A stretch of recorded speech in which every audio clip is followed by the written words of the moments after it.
দেখার আগে দুঃখের বিষয়, হক্কানি ওলি যত পায় বিরোধ করতে করতে ইসলামটাকে নিজেদের লোকদেরকে বিরোধ করতে করতে নিজেদের ইসলামকে কোথায় নিয়ে যাচ্ছে একবার চিন্তা করে না। সত্যকে বলিষ্ঠ কণ্ঠকে নিম্ন অলিকে নিম্ন যুগে দেখতে দেখতে নিজেরা ধ্বংস হচ্ছে সেটা দেখে না। রাসূলের আদর্শ আমরা মানতে পারি নাই, হক ওলিদের আদর্শ মানতে পারি নাই। সত্য কথাগুলো বলতে গেলে আজ আমার উপর আসে আঘাত, জুলুম নির্যাতন করা হয় সত্য কথাগুলো বলতে গেলে। বাবা, যখন সত্যকে বলতে গেলে জুলুম আসে, মার খাইতে হয়। আপনাকে সত্য পথে চলতে গেলে যখন আপনাকে মস্কারি করে, হাসাহাসি করে, তখন আপনার বুঝতে হবে নবী মুহাম্মদুর রাসূলুল্লাহ সাল্লাল্লাহু আলাইহি সাল্লাম যখন রাস্তা দিয়ে যাইতেন হাসতেন, হাসাহাসি ঠাট্টামি করতেন। আলেমদেরকে বলে হাসতেন না? তায়েফের ময়দানে গেছেন, রাসূলকে আঘাত করছেন। উহুদের ময়দানে রাসূলকে আঘাত করে মাথা ফাটিয়ে দিয়েছেন না? নিজের ভাইরা যখন আপনার শত্রু হয়ে দাঁড়াবে তখন মনে করবেন ইউসুফ আলাইহিস সালামকে, যে তার ভাইরাই তাকে অত্যাচার করেছিল। এটা কোনো কষ্টের বিষয় নয়। যখন দেখবেন পিতা সন্তানের প্রতি আঘাত করা শুরু করছে তখন আপনার বাধ্য হবে।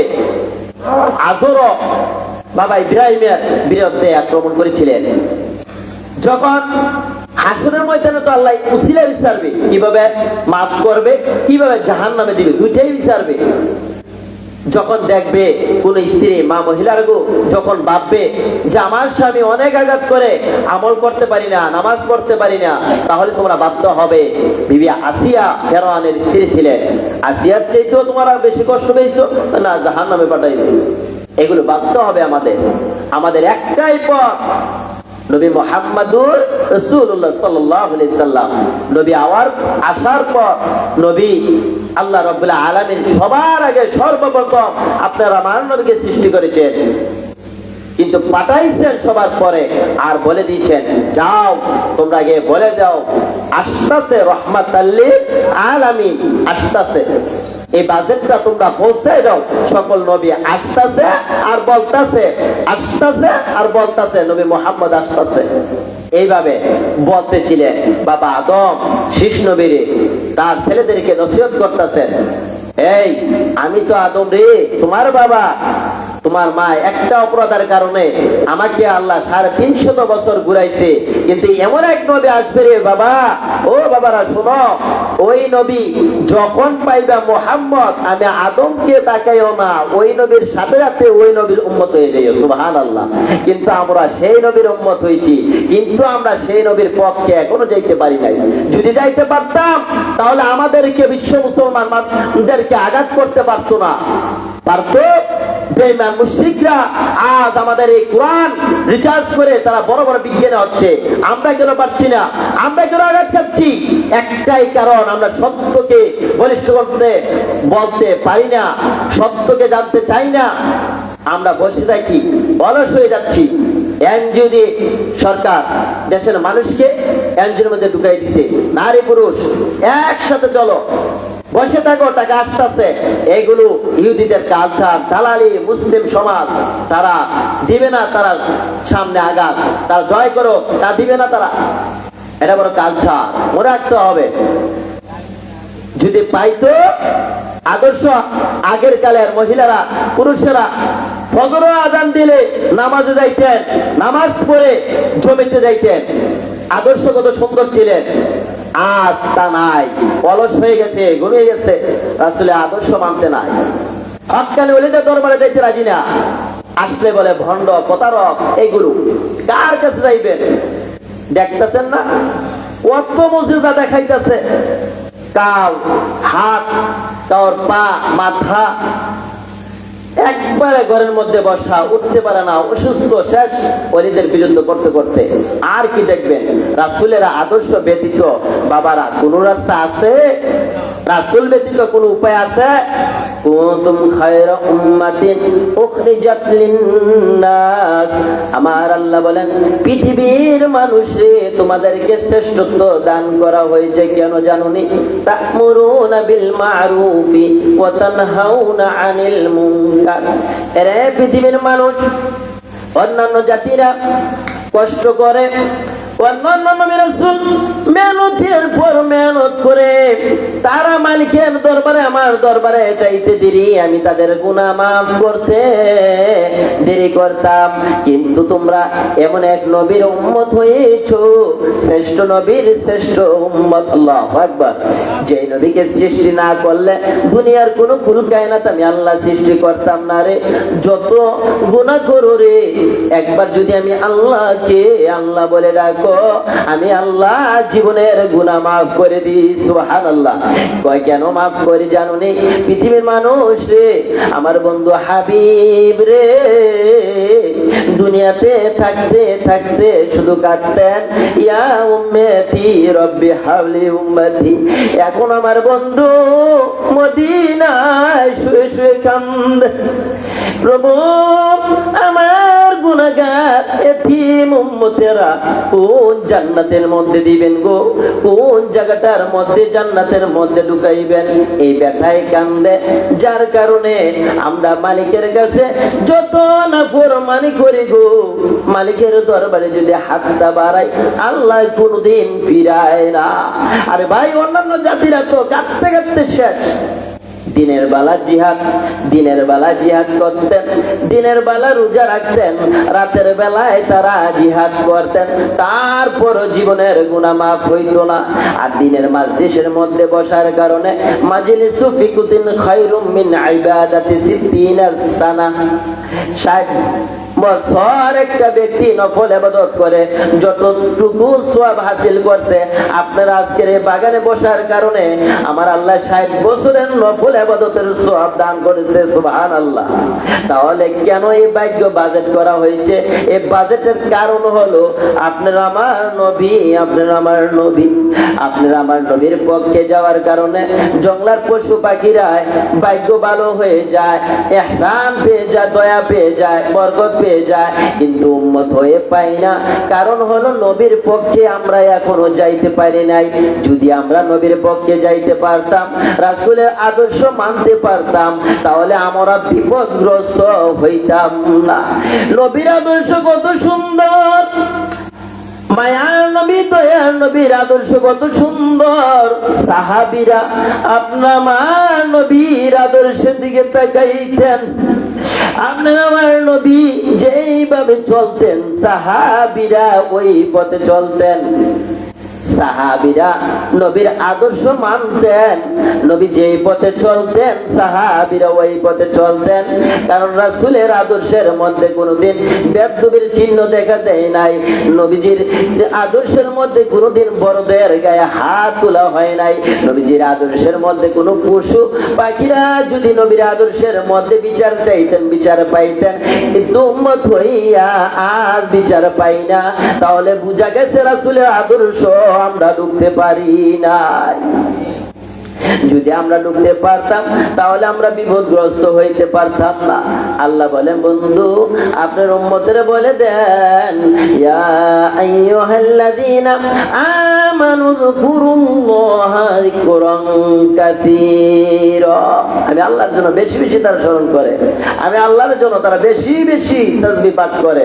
আমরা তো এইটা পারি না বাবা পাঠ করতে, মালিকের আদর্শ মানতে, রাসূলের আদর্শ মানতে আমরা পারি। এই দোকানের পাটের মধ্যে একটা টিভির মধ্যে ছবি লাগাইলে ছবিটা দেখতে আমরা পারি।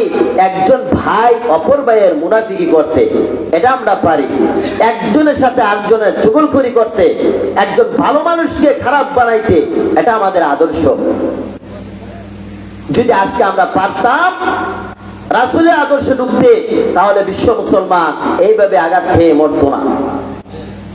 কারণ একটাই, রাসূলের আদর্শ আমরা এখনো চলতে পারি নাই, রাসূলের আদর্শ ঢুকতে পারি নাই। বাবারা ভাইয়েরা, রাসূলের আদর্শ কেমন আদর্শ?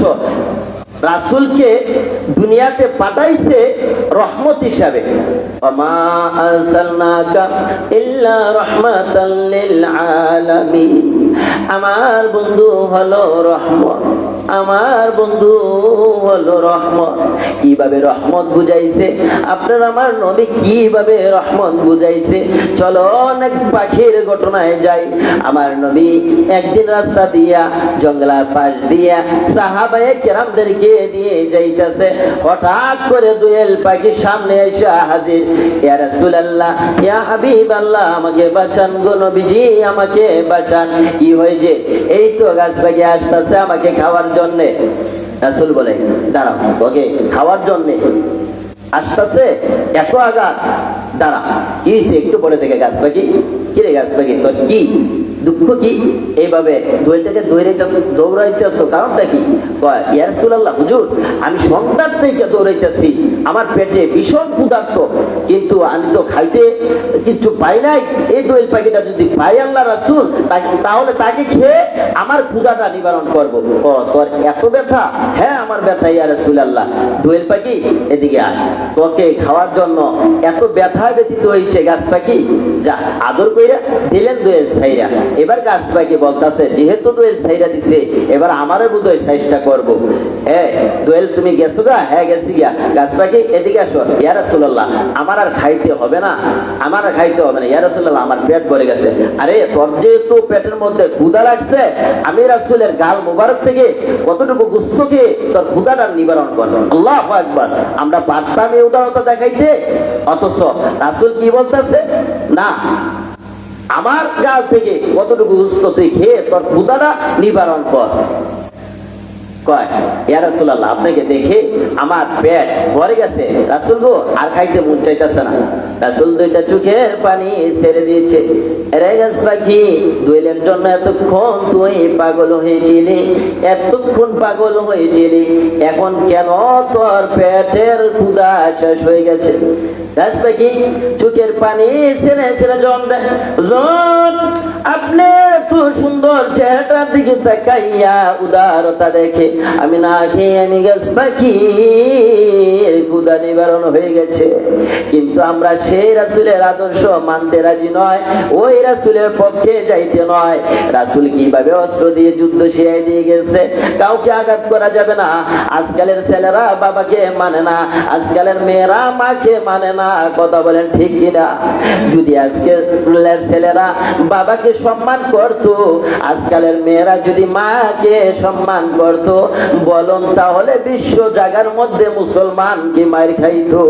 মায়ের খাইতো না। মা এত সুন্দর দামি, মা এত সুন্দর দামি, বাবা এত সুন্দর দামি, আমার নবী বুঝে দিয়ে গেছে। উম্মতেরা রে, আমি পারি নাই আমার বাবার সেবা করতে, আমি পারি নাই আমার মায়ের সেবা করতে, কিন্তু তোমরা কোনোদিন মা বাবার খেদমত করতে ভুল করিও না। আমার নবী এই উম্মতের বুঝাইতে গিয়া চোখের পান হে ছেড়ে ছেড়ে বুঝাইছে।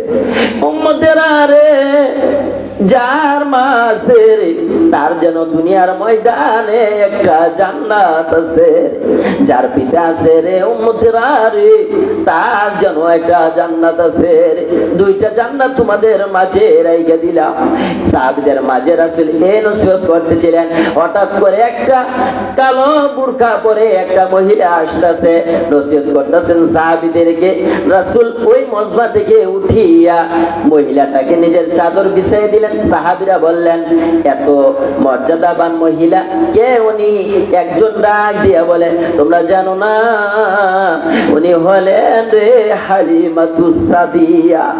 আমার নবী বুঝাইতে চাই সাহাবীরা রে, আমার মাকে আমি সম্মান করতে পারি নাই, মাকে পাই নাই, বাবাকে পাই নাই রে। দুধমা হালিমাকে সম্মান দিয়া বুঝাই দিলেন সাহাবীরা রে, মার বয়সী যে মুরব্বী মহিলারা আছে গো, তাদেরকেও সম্মান করিও। আজকে তো পারি না, মডেল যুগ, মডেল যুগের মধ্যে আমরা পা রেখে দিয়েছি। মা বাবাকে সম্মান করতে আমরা পারি না। মা বাবাকে যদি সম্মান করতে যাই শরম লাগে, ব্যথা লাগে। কি বলেন? অথচ আল্লাহ বলেন ওয়াসাইনাল ইনসানা বিওয়ালিদাইহি ইহসানা। আল্লাহ বলেন পৃথিবীর মানুষ রে, এই পিতা এই মাকে তোমরা ধমক দিও না, এই মায়ের সাথে সহানুভূতি দেখাও, দয়া করো, মায়া করো। এরা পৃথিবীর মানুষ মা কত কষ্ট করেছে পৃথিবীর কেউ জানে না, জানি আমি আল্লাহ। যেদিন তুমি আমি দুনিয়ার জমিনে আসবো, প্রথম দিনের ব্যথা মা লজ্জায় কারো কাছে বলে নাই, দ্বিতীয় দিনের ব্যথা জিবার মধ্যে কামড় দিয়া মা আশ্চর্য ধারণ করেছি, তৃতীয় দিনের ব্যথা মা জ্ঞান হারিয়ে গেছে। শাশুড়ি মা দৌড়ে আইসা বলেন কি হয়েছে আমার বৌমার? অন্য কিছু হয় নাই গো, নাতি নাত হবে, তোমার নাতি আসবে দুনিয়ার জমিন, মাথায় পানি দিয়ে রে জ্ঞান ফিরে আসো। জ্ঞান ফিরে আসে ডাকে মুরব্বী মহিলারা গো, সন্তান প্রসব হওয়ার যন্ত্রণা এত আমি আগে জানি না, আমার একটা দাও দাও গো মহিলারা, আমি নিজের গলার মধ্যে দাও লাগাইয়া জীবন শেষ করি। মহিলারা বলেন ওই সময় দাও জাতীয় জিনিসগুলো দূরে সরাই দিয়েছিলেন। দ্বিতীয়বার ডাক বলেন মহিলারা গো, একটু বিষ দাও, বিষ খাইয়া জীবন দেই, সন্তানের ব্যথা সইতে পারি না। আমার আল্লাহ বলেন পৃথিবীর মানুষে এই মা কত কষ্ট করেছে জানি আমি আল্লাহ, আর জানে ওই মা। আরে মা বাবার কথা মতো যে জন চলে না, বলুন মা বাবার কথা মতো যে জন চলে না, আল্লাহ নবীজির দয়া তারা পাবি না। হায়রে আল্লাহ নবীজির দয়া তারা পাবি না। মা বাবাকে দুঃখ দিলে নামাজ রোজা যায় বিফলে, মা বাবাকে দুঃখ দিলে নামাজ রোজা যায় বিফলে, মার কলি যায় আগা দিলে খুদা সহে না, মার কলি যায় আগা দিলে খুদা সহে না। আল্লাহ নবীজির দয়া তারা পাবি না। হায়রে আল্লাহ নবীজির দয়া তারা পাবি না। এই কথাগুলো বলতেন বৈরবী সাহেব। কি বলেন? উনি আলোচনার মাঝে এই কথাগুলো বেশিরভাগই বলতেন। কিছু কিছু আলেম আবার ওনার বিরুদ্ধে একটা কথা বলতেন। হুজুর ইন্তেকাল করছেন, আল্লাহ জান্নাতুল ফেরদাউস নসিব করুক। একটা কথা বলতেন যে মূর্খ কথাগুলো, ওনার কোনো কোরআন হাদিস নাই। আচ্ছা বলেন তো কোরআনের মধ্যে ওয়াসাইনাল ইনসানা বিওয়ালিদাইহি ইহসানা, এই আয়াতটা কি কোরআনের না? এটা কি বানায়ে বলছি? এখন যদি এই আয়াতটার সারমর্ম মিসাল দিতে চায়, যে কথাটা একটু আগে আমি বললাম, মা কষ্ট করছে না, এই কষ্টের সাথে এই আয়াতটার মিল আছে কিনা বলেন তো? রাসূলের আদর্শ এইগুলো বললে বলে মিথ্যা বানোয়াট। তাহলে তোমরা বলে দাও কোরআনকে মিথ্যা, এটা পারবা? এটা কারোর বাবার শক্তি আছে এটাকে মিথ্যা বলার? এই কারণে বিশ্ব মুসলমান আজকে মার খাচ্ছে। যদি আজকে সত্য কথাকে সত্য জানতে পারতাম তাহলে আমাদের দ্বারা এই আঘাতগুলো হতো না। আমরা সত্যকে সত্য বলতে জানি নাই, রাসূলের আদর্শ মানতে পারি নাই, মা বাবাকে সম্মান করতে আমরা জানি নাই। বড় সমস্যা হইলে এখানের মধ্যে বড়দের আমরা শ্রদ্ধা করতে পারি নাই। যদি আজকে আমরা বড়দের শ্রদ্ধা করতে পারতাম আমাদের মুসলমানদের এই অধঃপতন হইতো না। দেশের মধ্যে আজ রাজনীতি চলছে, দেশের মধ্যে এক ভাই আরেক ভাই দলাদলি, এইদের মধ্যে অসংখ্য মানুষ দেখা যাচ্ছে, অসংখ্য মানুষ, কেউ গাড়িতে অ্যাক্সিডেন্ট, কেউ ট্রেনে অ্যাক্সিডেন্ট, কেউ নদীপথে অ্যাক্সিডেন্ট। এইগুলো কারণ কি? গজব আমাদের মধ্যে ঢুকে গেছে। কারণ আমরা মা বাবাকে এখনো সম্মান করতে পারি নাই, বড়দেরকে ইচ্ছা এখনো করতে পারি নাই, যার কারণে আল্লাহর গজব আমাদের উপর ঢুকতেছে। এখনো বুঝতে পারো নাই? উদ্দেশ্য একটাই, সৎ ওলিদের দরবারে গেলে বলা হয় বন্ধ, হক্কানীদের কথা বললে বলা হয় বন্ধ, মাজার পূজারি। আরে বাবা এই দেশের মধ্যে তো শাহজালাল ইয়ামিনে না আসলে এই দেশে ইসলামে আসতো না। 360 ওলি যদি এই যুগের মধ্যে না আসতেন তাহলে বাংলাদেশ তো আজকে ইসলাম মুখে দেখতো না। আর অসংখ্য মানুষ ওই ওলিদের বিরুদ্ধে কথা বলা হচ্ছে। কথা বলেন ঠিক কিনা? সত্য কথাগুলো বললেই ওলিদের বিরুদ্ধে কথা, সত্য কথাগুলো বললেই হয়ে যায় ভণ্ড প্রতারক। আল্লাহ তাআলা সকলকে এই ফিতনা থেকে আমাদের হেফাজত করে, সকলে বলুন আমিন। বাবারা ভাইয়েরা, আল্লাহ রাব্বুল আলামিন বলছেন ইয়া আইয়ুহাল্লাযীনা আমানু কুরুল্লাহা যিকরান কাসীরা। এটা আমরা ঘুরতে ফিরতে চলতে যেখানেই যাই সেখানেই আল্লাহ তাআলার নাম স্মরণ করতে। আসসালাতু মিফতাহুল জান্নাহ, নামাজ হলো বেহেশতের চাবি। নামাজ পড়ার পর তোমরা কি করবা? হে উম্মত, ইয়া আইয়ুহাল্লাযীনা আমানু কুরুল্লাহা যিকরান কাসীরা, বেশি বেশি তোমরা তাসবিহ পাঠ করতে থাকো, আমি আল্লাহকে স্মরণ করো। কেমন তাসবিহ? সুবহানাল্লাহ। সুবহানাল্লাহ পাঠ করলে কেমন সওয়াব? আল্লাহ বলেন বান্দা সুবহানাল্লাহ অর্থ হলো আল্লাহ পবিত্র, আল্লাহ পবিত্র, আল্লাহ পবিত্র। যেহেতু আমরা বলতেছি এ আল্লাহ পবিত্র, আমরা যদি এই নাপাক মুখে আল্লাহকে আল্লাহ পবিত্র বলি, বললেই কি হবে, না বললেই কি হবে? কি বলেন? পবিত্র। আমি বললেও তো আল্লাহ পবিত্র, না বললেও তো আল্লাহ পবিত্র। যেহেতু বান্দা তুমি বলতেছো আমি আল্লাহ পবিত্র, যা সাথে সাথে তোরও আমি আল্লাহ পবিত্র করে দিলাম। সুবহানাল্লাহ। তারপরে আল্লাহ বলেন আলহামদুলিল্লাহ। এই জিকিরটা বেশি বেশি করো। কয় এই জিকিরটা করলে কি ফায়দা? যা সমস্ত প্রশংসা আল্লাহ তাআলার। আচ্ছা আমি যদি বলিও আল্লাহকে সমস্ত জগতের যা আছে সব আল্লাহ তোমার তোমার, তাহলে বললে যা, না বললেও তো তা। যেহেতু বলতাছি সমস্ত প্রশংসা আল্লাহ তোমার, আল্লাহ কয় এই বান্দা যেহেতু তুই আমি আল্লাহর এতই গুণ প্রশংসা করতেছ, যা পরো দুনিয়ার মধ্যে প্রশংসিত করে দিলাম। সুবহানাল্লাহ। এই প্রশংসা আল্লাহু আকবার। আলেম উলামা ইকরাম বলেন আল্লাহু আকবার, আল্লাহ বড়, আল্লাহ বড়। আমরা বলতে থাকি, আল্লাহ বলেন বান্দা তুমি বললো তো আমি আল্লাহ বড়, তুমি না বললো তো আমি আল্লাহ বড়। যেহেতু তুমি বলতেই আছো আমি আল্লাহ বড় বড়, বিনয়ী হচ্ছ, যা আমি আল্লাহ বলে দিলাম তুমি বড়ই, তোমার বড়ই বানাই দিলাম। তখনই মানুষের জামানায় ওই লোকটা আল্লাহর ওলি হয়ে যায়। সুবহানাল্লাহ। আস্তাগফিরুল্লাহ, আস্তাগফিরুল্লাহ। ক্ষমা চাইতে চাইতে চাইতে চাইতে একটা পর্যায়ে আল্লাহ কয় এই বান্দা এতবার আমার দিকে চাইতেছে, যা মাফ করে দিলাম। সুবহানাল্লাহ। Life guarantee. হ্যাঁ, আবার সুযোগ পাইলে সাল্লাল্লাহু আলাইহি সাল্লাম, সাল্লাল্লাহু আলাইহি সাল্লাম। বাজান রে, আজকালে তো রাসূলের এই সুন্নতটা, রাসূলের দুরূদটা, এটা বললো তো যুগের মধ্যে বেদাত এক কিসিমে ঢুকে গেছে। কি বলেন? বেদাত বলে, বন্ডগিরি বলে। আচ্ছা রাসূলের দুরূদ, রাসূল রমজান মাসের মধ্যে মিম্বরে উঠছেন, তিনটা কথা বলছেন। একটা হলো মা বাবার খেদমত, দ্বিতীয়টা হলো আল্লাহ রাসূলের দুরূদ। দুরূদ না বললে নাকি এখন যে দুরূদের কথাটা বললো, এটা কি আমার বানাইনা কথা হইছে নাকি রাসূলের সুন্নাহর কথা হইছে? এটার তো একটু গাফেল, বেদাত। বাজান বেদাত কোনটা বলবে? এখানের মধ্যে প্যান্ডেল করে এত সুন্দর করে আয়োজন, এটাও বেদাত। বেদাতে এটা হচ্ছে হাসানা, এটা হচ্ছে উত্তম, এটা হচ্ছে জায়েজ, এটা সওয়াবের। কি বলেন? রাসূলের যুগের মধ্যে ওই যুগে তো এমন ছিল না, এটা ছিল, এটা নতুন। এই বাতি আলো করা হয়েছে, এটাও তো বেদাত। আপনি কোনটা ধরবেন? বেদাত তো অনেক প্রকার। রাসূলেরকে সালাম দিলে এটাও বেদাত। তোমরা কোনটা তাহলে সঠিক? এমনে না, ওইভাবে টাকা তুললে গিয়া তারা জায়েজ, আপনি দরবালা জায়েজ।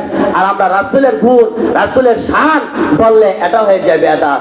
আল্লাহ রাব্বুল আলামিন প্রত্যেকটা মুসলিমকে, উম্মাহকে সত্যকে সত্য বলে জানা, হককে হক বলে জানার তৌফিক দান করুন। সকলে বলুন আমিন। হক্কানীদের পক্ষে, হক্কানীদের পাশে থাকার তৌফিক দান করুন। সকলে বলুন আমিন। বাজান সত্যকে সত্য বলে জানার দরকার আছে না আমাদের? কোরআনের পথে চলার কি দরকার আছে না আমাদের? নাকি কোরআনের বিপক্ষে চলবো? কোরআনটা কি আমার লেখা? এটা ডাইরেক্ট আল্লাহ। যদি আমাদের উত্তর তাহলে গাছেন নাকি যে কোরআনের মধ্যে আল্লাহ নিজেই বলছে যালিকাল কিতাবু লা রাইবা ফিহি হুদাল লিল মুত্তাকিন, যার মধ্যে কোনো নাই ভুল, নাই কোনো ত্রুটি। এই কোরআন আমাদেরকে দেওয়া হয়েছে। এই কোরআন ব্যতীত আর কোনো রাস্তা আমাদের আছে? আর কোন পথ আমাদের আছে? এই কোরআনের মধ্যেই বলছে, আয়াতের মধ্যে ওয়াসাইনাল ইনসানা বিওয়ালিদাইহি ইহসানা। কার কথা বলছে? মায়ের সাথে, পিতার সাথে, তাদের সাথে সদ্য ব্যবহার করার জন্য। আজকাল আমরা সদ্য ব্যবহার করি না, আমাদের বেয়াদবির মধ্যে আমাদের ঢুকে গেছি। সত্যকে সত্য বলতে আর জানতে চাই না, আমরা সম্মান করতে চাই না। যতদিন পর্যন্ত বিশ্ব মুসলমান এই সত্যকে সত্য বলে জানবে না, হককে হক বলে মানবে না, ততদিন পর্যন্ত এদেশের মধ্যে সত্য মুসলমান মাইরি খেতে থাকবে, মুসলমান বিজয় উঠতে পারবে না। যদি জানতে পারে, এই কথার উপর আমল করতে পারে যেদিন থেকে, ওই দিন থেকে প্রত্যেকটা মুসলমান বিজয়ের নিশান নিয়ে প্রত্যেকটা মুসলমান বিজয়ের মাঠে লড়বে। সুবহানাল্লাহ। আজ আমরা পারি নাই এই সম্মান করতে, আদর্শ মানতে।